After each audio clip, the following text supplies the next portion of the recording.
Bismillahirrahmanirrahim. Assalamualaikum warahmatullahi wabarakatuh.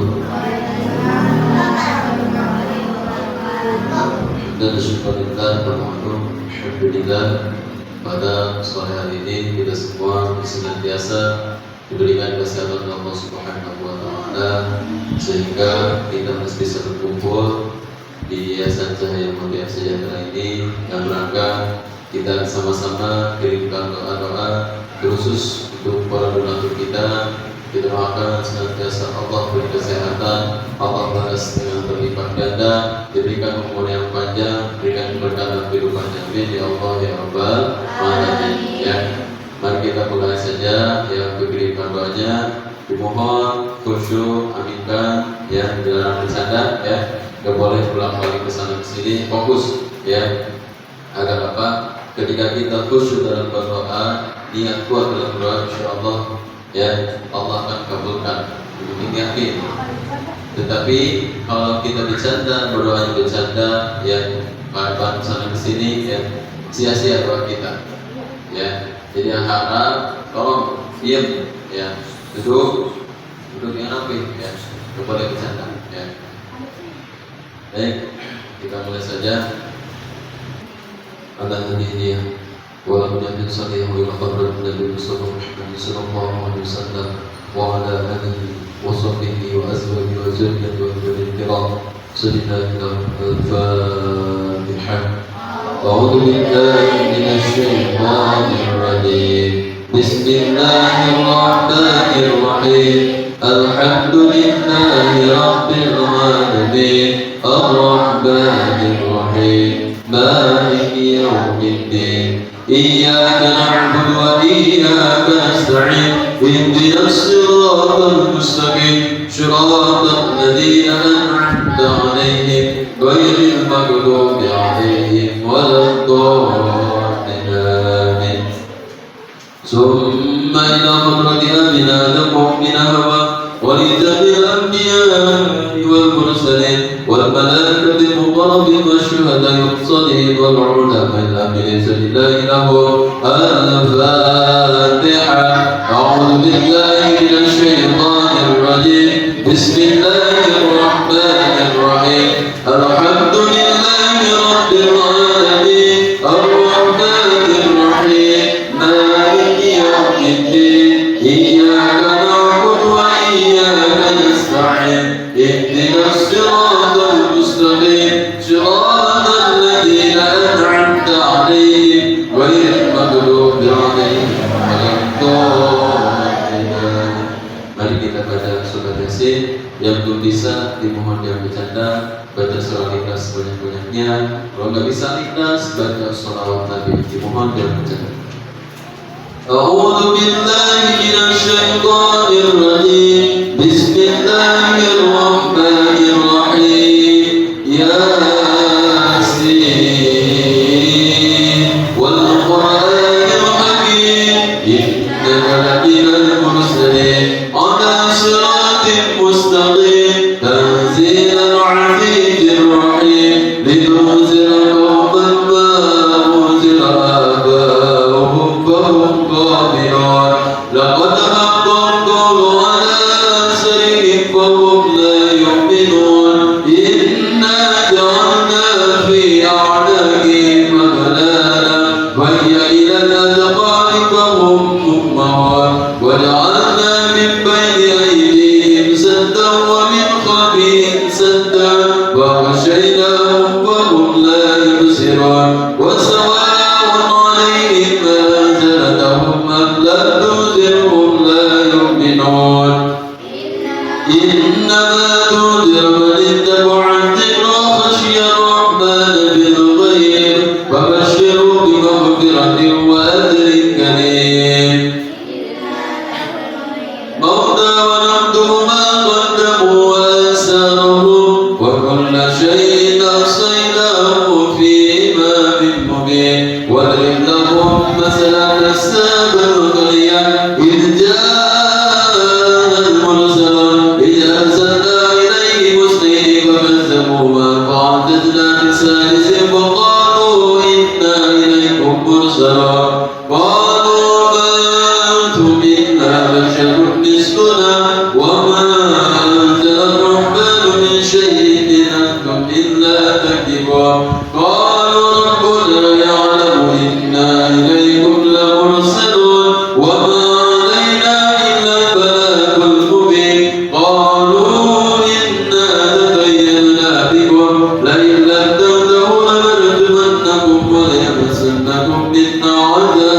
أليم قالوا طائركم معكم إن ذكرتم بل أنتم قوم مسلمون وجاءت رسل المدينة رجل يسعى قال يا قوم اتبعوا المرسلين اتبعوا من لا يسألكم أجرا وهم مهتدون وما لي لا أعبد الذي فطرني وإليه ترجعون أتخذ من دونه آلهة يرد الرحمن بضر لا تغني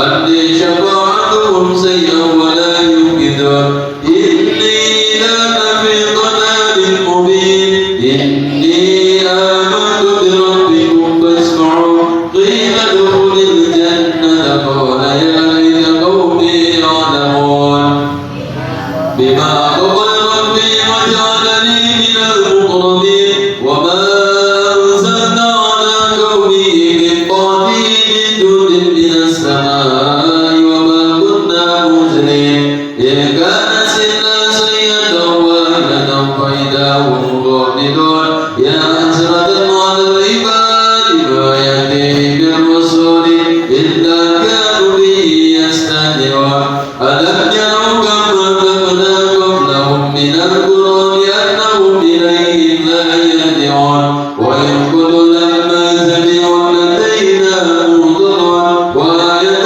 لهم الأرض الميتة أحييناها وأخرجنا منها حبا فمنه يأكلون وجعلنا فيها جنات من نخيل وعنب وفجرنا فيها من العيون ليأكلوا من ثمره وما عمل صالحين أفلا يشكرون سبحان الذي خلق الأزواج كلها مما تنبت الأرض ومن أنفسهم ومما لا يعلمون وآية لهم الليل نسمع منه النهار فإذا هم مجرمون والشمس تجري لمستقر لها ذلك تقدير العزيز العليم والقمر قدرناه منازل حتى عاد كالنجوم القديم لا الشمس ينبغي لها أن تدرك القمر ولا الليل سابق النهار وكل في فلك يسبحون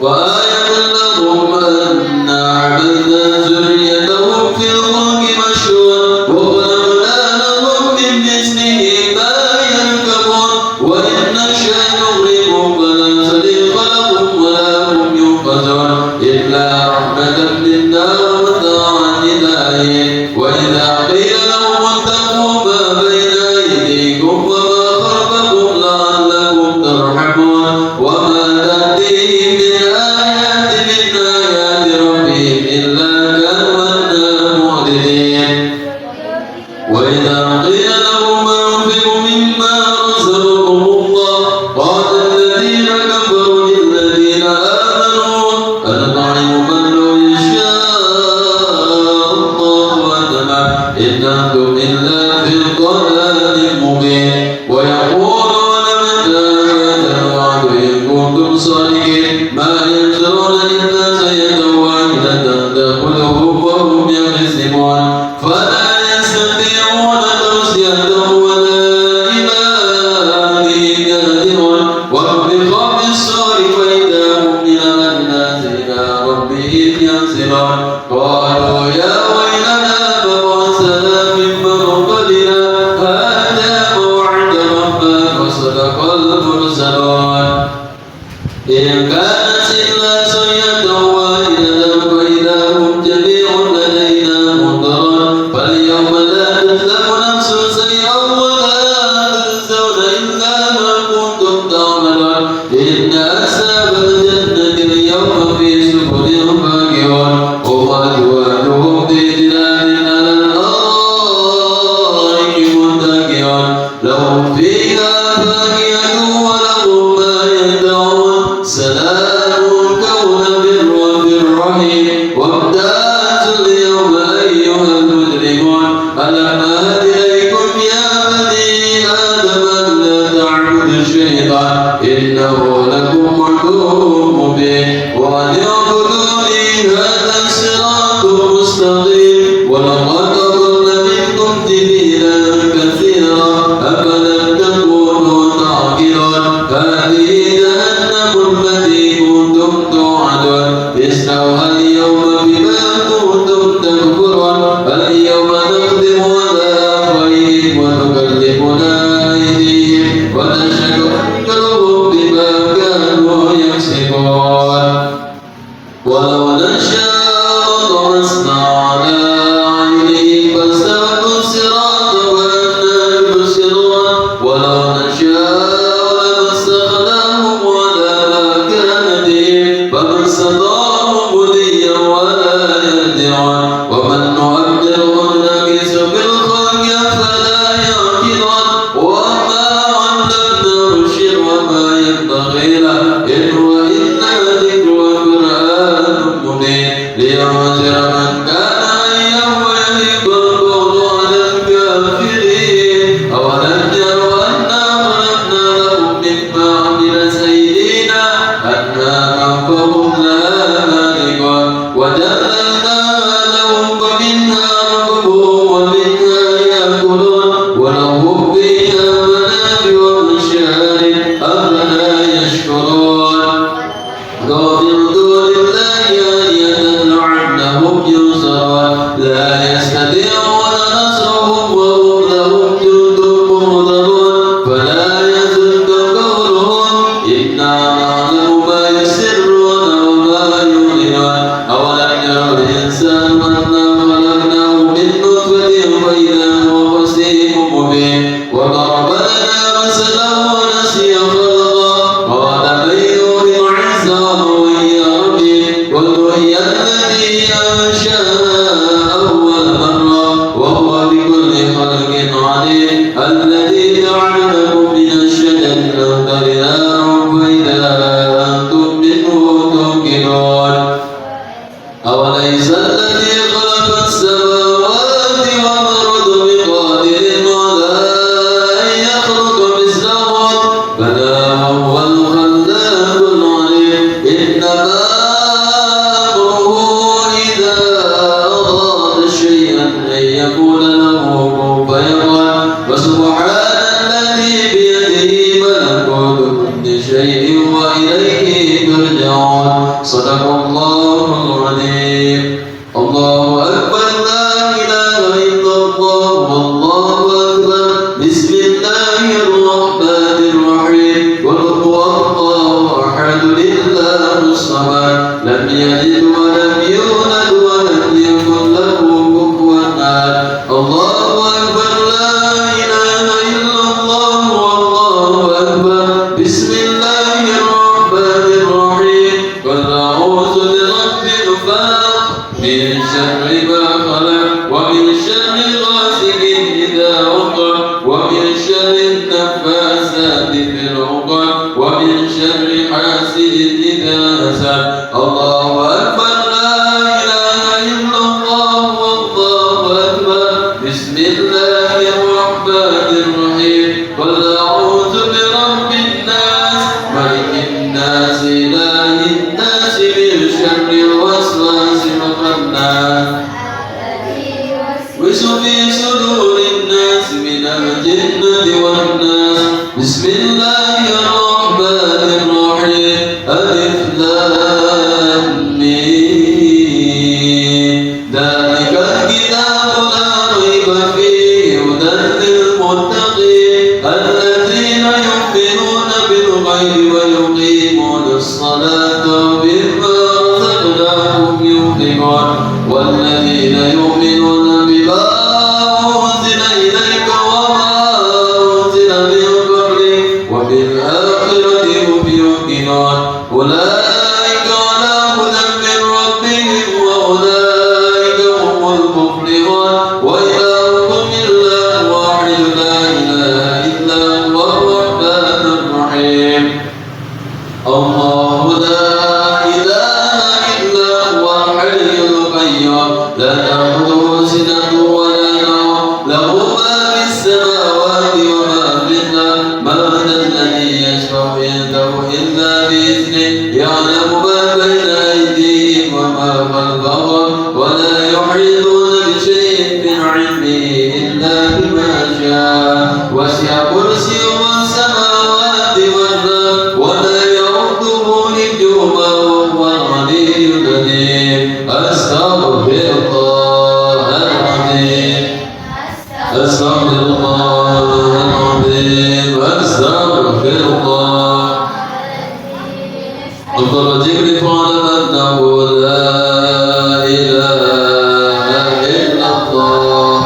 البر لا إله إلا الله حي الفوزان لا إله إلا الله حي المعبود لا معبود بمثل الوجود إلا الله لا إله إلا الله لا إله إلا الله لا إله إلا الله لا إله إلا الله لا إله إلا الله لا إله إلا الله لا إله إلا الله لا إله إلا الله لا إله إلا الله لا إله إلا الله لا إله إلا الله لا إله إلا الله لا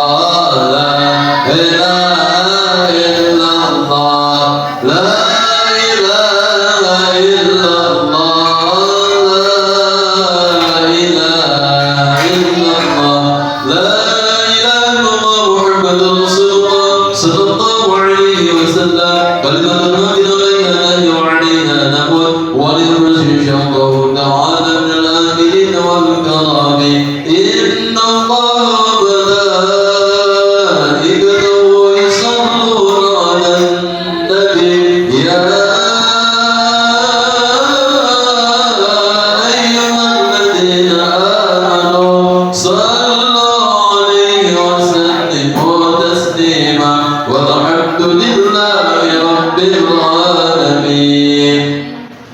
Baik, adik-adikku, kita berdoa kepada Allah Subhanahu wa taala, tolong yang khusyuk minta kepada Allah Subhanahu wa taala agar senantiasa doa kita semuanya kabulkan Allah Subhanahu wa taala. Amin ya Allah ya Rabbal alamin.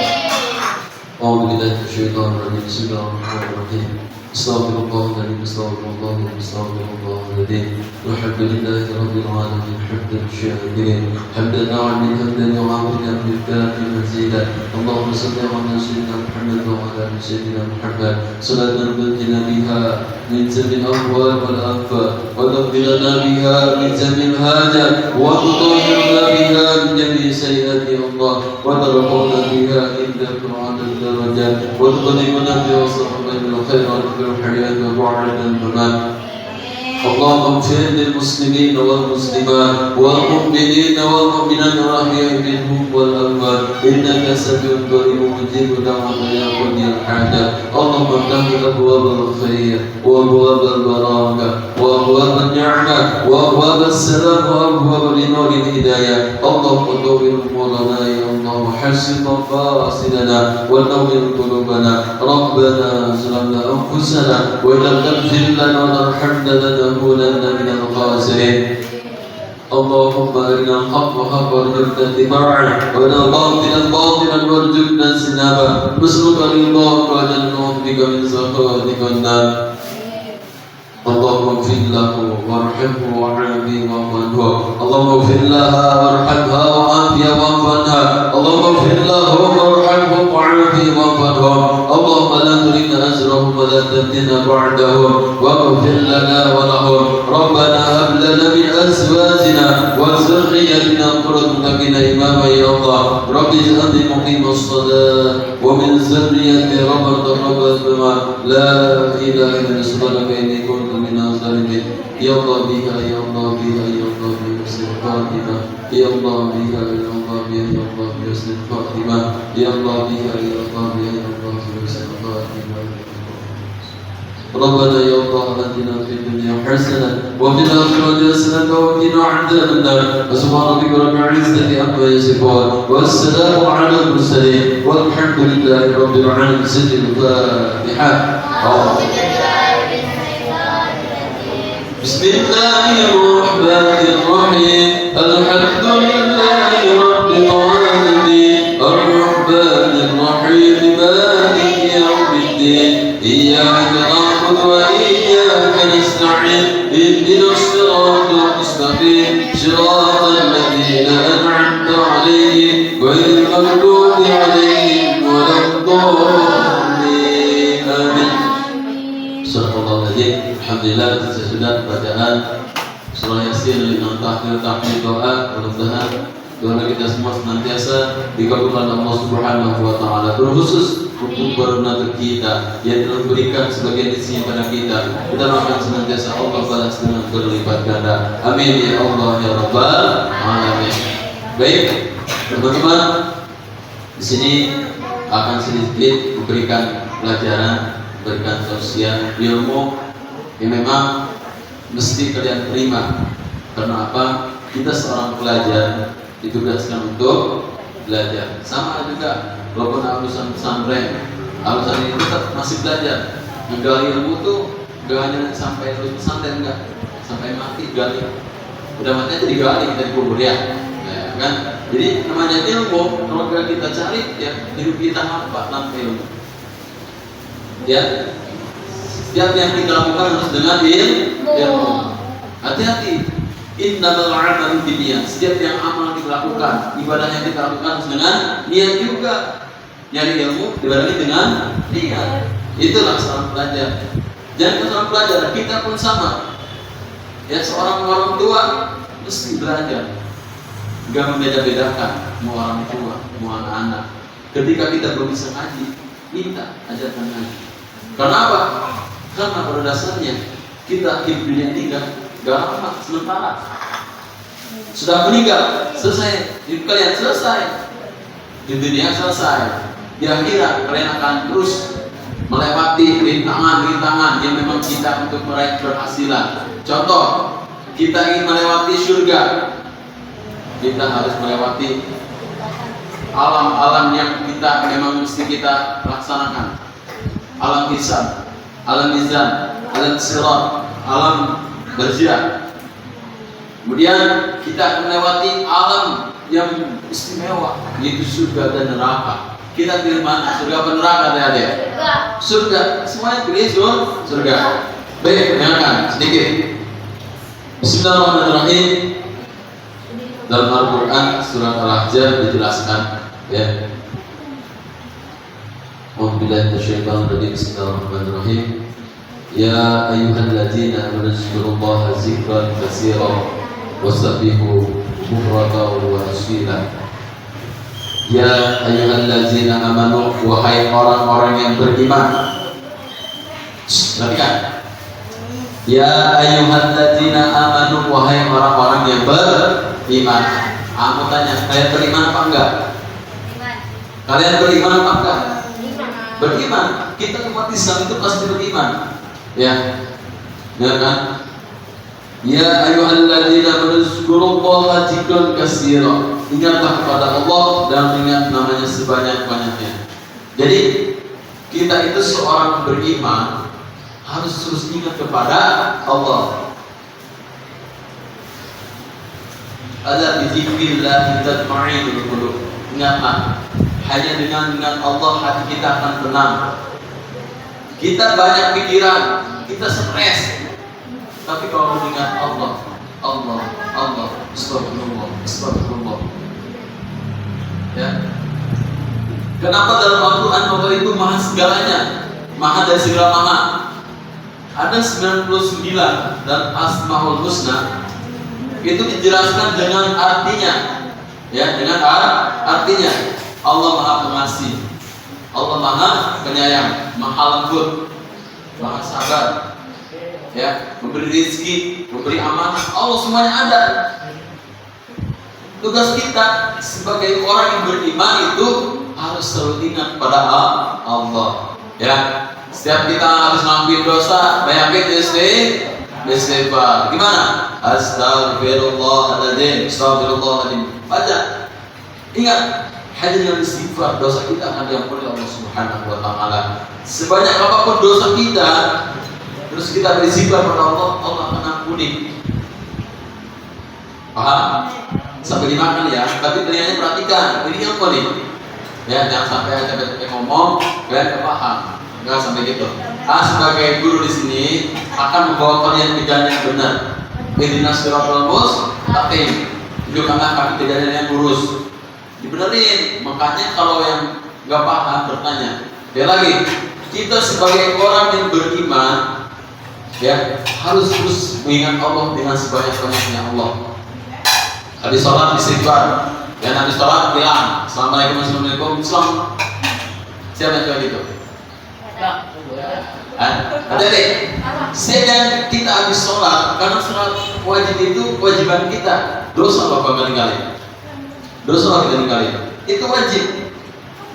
Beda dengan fardu, dengan sunnah. Pengertian wajib. Jika dikerjakan mendapat pahala, ditinggalkan mendapat dosa. Dosa. Sunnah. Jika dikerjakan mendapat pahala, ditinggalkan tidak apa-apa. Artinya gini, kita sebelum sholat maghrib, sholat maghrib, kita sholat sunnah 2 rakaat, sunnah qomdiyah. Setelah kelar kita sholat sunnah qomdiyah, kita sholat fardu, sholat maghrib, sholat maghrib kita sholat sunnah ba'diyah. Berapa rakaat sholat sunnah? 2 rakaat. Jadi sholat sunnah ini cuma 2 rakaat. 2. Perhatikan apa katanya 2 rakaat. Terus paham ya?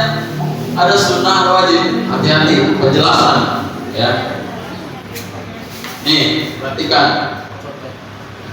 Ya, ada namanya sunnah, ada namanya wajib.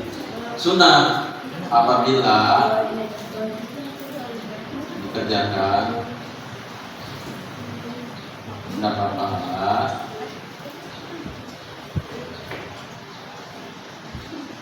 ditinggalkan tidak. Wajib apabila dikerjakan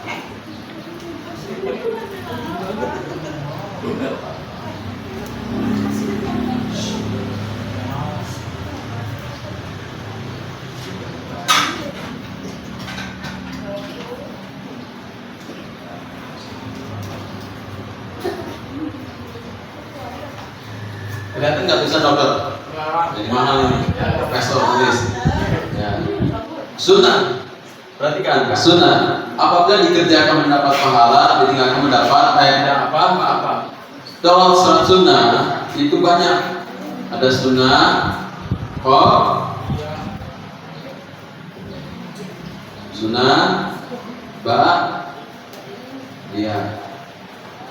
sunnah al-maghrib.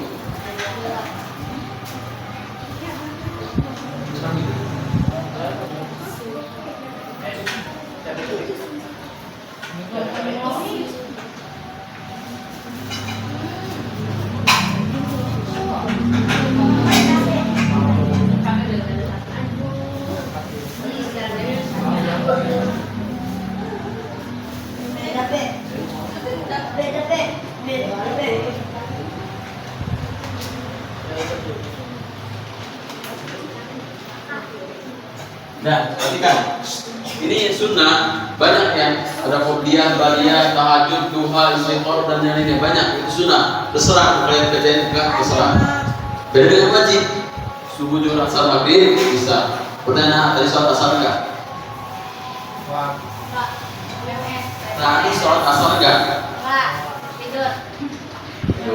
Ya kamu jujur. Setelah kalian melakukan dosa, perbanyak beristighfar. Ya lagi, setelah kita melakukan hal yang tidak diinginkan, ya hati-hati. Kita juga sebagai manusia orang beriman, ketika pacaran itu, ini yang ngasih tau nih, dengerin. Ketika pacaran, godaan itu setan pasti tetap di sini. Aku tanya, pahala itu akan didapat ketika kita sudah halal. Pelukan, menciuman, merangkul, itu pahala yang gede. Lah, benar. Dibanding kita belum nikah, udah berani ngelangkul, udah berani pelukan, ya, berani ciuman, gak bisa gitu. Ya, pokoknya tetap kita harus bisa kita menjaga juga ya. Jangan sampai kita kebablasan. Nah, ingat, hawa nafsu seseorang itu pasti kenceng. Bertempat ramai, jadi bertempat ramai, tempat sepi ketika nafsunya gede, jadi makanya harap kalian bisa menjaga, jangan sampai kalian apa ya, bablas, ya. Lagi, ya. Sekali lagi, mudah-mudahan pelajaran materi hari ini, pertama intinya kita harus berbanyak ingat kepada Allah, ya. Jangan sampai kita lupa dengan Allah, karena kita diciptakan oleh Allah, kembali akan kepada Allah, gitu ya. Oke, dan kita sampaikan. Lebihnya mohon dimaafkan. Assalamualaikum warahmatullahi wabarakatuh. Baik, adik-adik, teman-teman, ini ada titipan rezeki dari Allah Subhanahu Wa Taala lewat alternatif kita, ya. Alhamdulillah pada hari ini telah memberikan rezekinya sebagian kepada kita. Terima senantiasa Allah balas dengan berlipat ganda, ya. Senantiasa Allah berikan keberkahan dalam kehidupannya, amin ya Allah ya Rabbal alamin. Lebih bagus, lebih indah sambil diiringi dengan lantunan sholawat, agar senantiasa doa kita semua mendapatkan syafaat dan yaumil qiyamah, amin ya Allah ya Rabbal alamin. Salatullah salamullah ala taha rasulillah. Salatullah salamullah ala yasin habibillah. Tawasalna bismillah wa bil hadi rasulillah wa kulli mujahidin lillah bi amil ya Allah. Sallu ala Nabi Muhammad.